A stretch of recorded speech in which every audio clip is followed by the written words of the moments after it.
नया फिर दिन हुआ,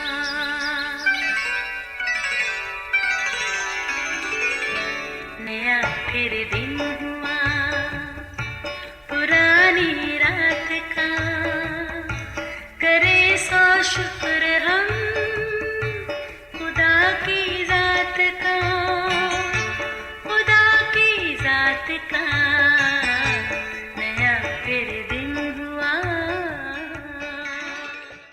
आज की आयत, उसने हमारे गुनाहों के मुआफिक हमसे सलूक नहीं किया और हमारी बदकारियों के मुआफिक हमको बदला नहीं दिया। ज़बूर 113 10वीं आयत। अजीज़ों, आज का दौर नमूद और नुमाइश का दौर है।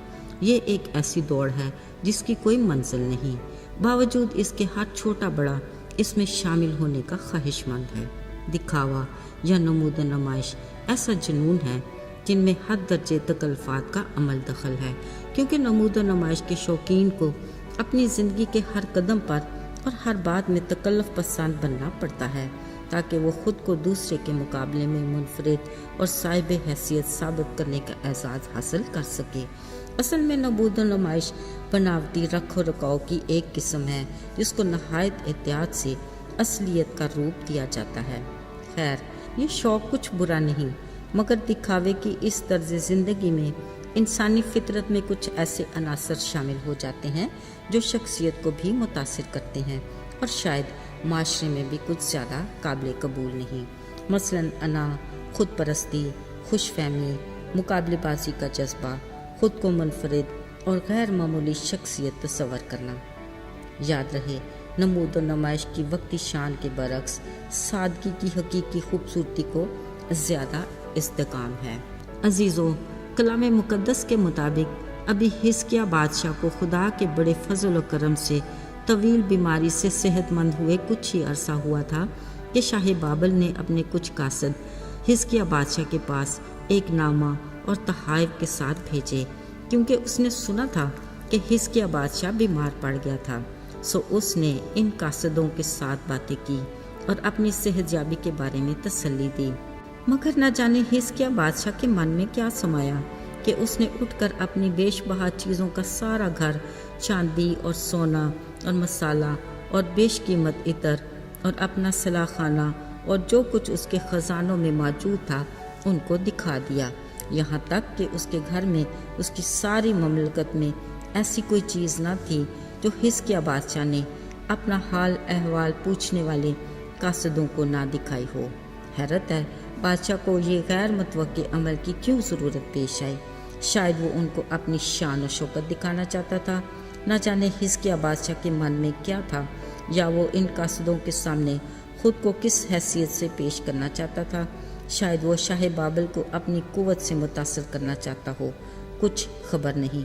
मगर कुछ ही देर बाद यसायाह नबी खुद हिज़किय्याह बादशाह की खबर लेने पहुँच गया। उसने बादशाह से इन कासदों के बारे में दरियाफ्त किया और कहा कि ये लोग कहाँ से आए थे। हिज़किय्याह बादशाह ने बताया, ये दूर के मुल्क शाह बाबल की तरफ से भेजे गए उसके कासद थे।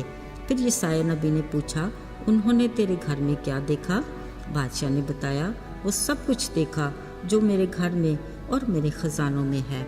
अजीज़ों, बादशाह ने बड़ी साफ दिली और तसल्ली से यसायाह नबी को बताया, मगर जब यसायाह नबी ने खुदा का पैगाम उसको बताया, वो उसकी सोच में भी नहीं था। यसायाह नबी ने कहा, अब ये याद रख कि वो दिन दूर नहीं जब यही बादशाह तेरे बाप दादा का जमा किया हुआ सब कुछ बाबल को ले जाएगा और तेरे पास कुछ भी ना रहेगा। यसायाह नबी ने यह भी बताया कि शाह बाबल तेरे बेटों को भी अपने महल में ले जाएगा, जो वहाँ ख्वाजा सराहों की तरह रहेंगे। अजीज़ों, ये हिज़किय्याह बादशाह के लिए खुदा का सख्त पैगाम था जो नबी की मार्फत उस तक पहुँचाया गया।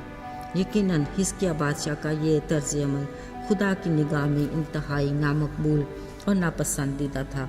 खुदा उसके दिल और नीयत से वाकिफ़ था, इसलिए उसकी सज़ा उसी के मुताबिक उसे मिली। याद रहे, उस इलाही हस्ती से हमारा कुछ भी छुपा हुआ नहीं। बतौर मसीही हमारा कौल और फ़ेल उसकी मर्ज़ी के ताबे होना चाहिए।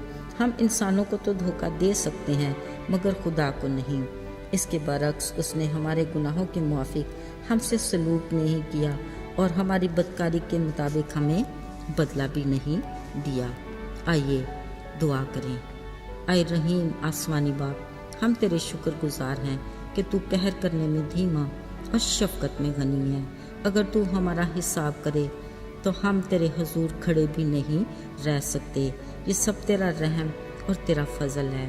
ہمیں ہر پل تیری ضرورت ہے، آج بھی اور کل بھی اور جب تک ہم زندہ ہیں۔ یسوع کے پاک اور مبارک نام میں آمین۔